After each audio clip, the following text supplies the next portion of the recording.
Cette réunion fait suite à la visite du chef de l'État à Kisangani,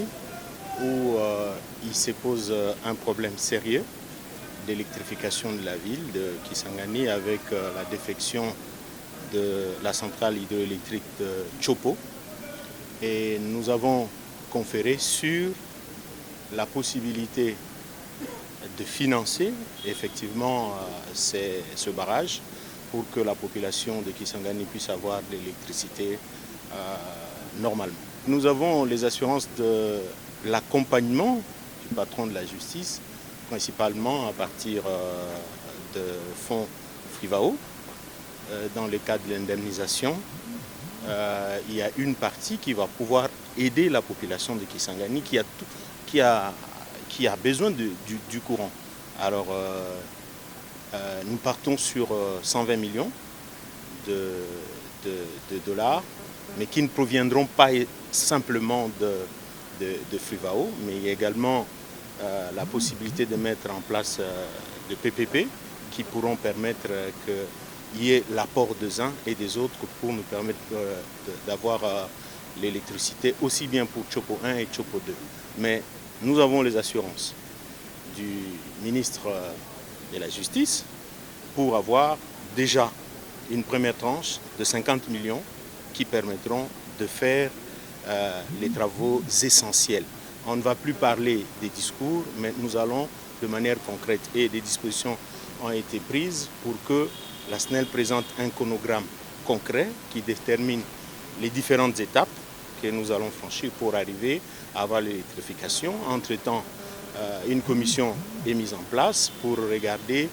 la possibilité de contacter certains partenaires privés avec lesquels nous allons travailler sur ce projet. D'abord, remercier son Excellence, Monsieur le ministre d'État, leurs Excellences, ministre des Ressources hydrauliques et ministre du portefeuille, pour cette réunion qui vient de se tenir au lendemain de la visite de son Excellence, Monsieur le Président de la République à Kisangani, où il a été constaté justement l'urgence de lancer les travaux de réhabilitation de la Chopo 1 et la possibilité de la construction de la Chopo 2. Et suivant le chronogramme qui doit être mis en place par la SNEL et qui a déjà une enveloppe qui est connue, comme l'a dit le député, de 120 millions, Frivao, à travers le ministère de la Justice, a garanti une enveloppe de 50 millions sous le contrôle donc, de leurs excellences, Monsieur le ministre des Ressources hydrauliques et du portefeuille, qui sera mis à disposition de la SNEL. Et étant donné que ce montant ne suffira pas pour l'ensemble, la contribution des parlementaires est demandée pour qu'il soit alloué aussi dans le budget 2025, 2026 et 2027 la subvention du gouvernement pour terminer ce financement qui sera complété par un partenariat, puisqu'il a été proposé une société de gestion de projet qui sera mise en place entre la SNEL et un partenaire pour la finalisation des travaux et la gestion de cette production électrique dans la ville de Kisangani. Donc nous lançons un appel à cette population pour leur dire qu'après cette visite du chef de l'État, les choses sont prises en main par leurs excellences, Monsieur le ministre, ainsi que les parlementaires, pour que très rapidement, et nous félicitons cette promptitude en tout cas des ministres, pour que nous ne parlions plus beaucoup, mais que nous passions aux actes sur la structure à mettre en place, les décaissements et le début des travaux. Son Excellence, le Président de la République était à Kisangani la semaine dernière dans le cadre de l'inauguration d'un certain nombre de nouvelles infrastructures, mais aussi par rapport au Génocost, à l'initiative de réparation des effets de la guerre. Et parmi les maux qui taraudent les populations aujourd'hui à Kisangani, il y a la problématique de l'électricité.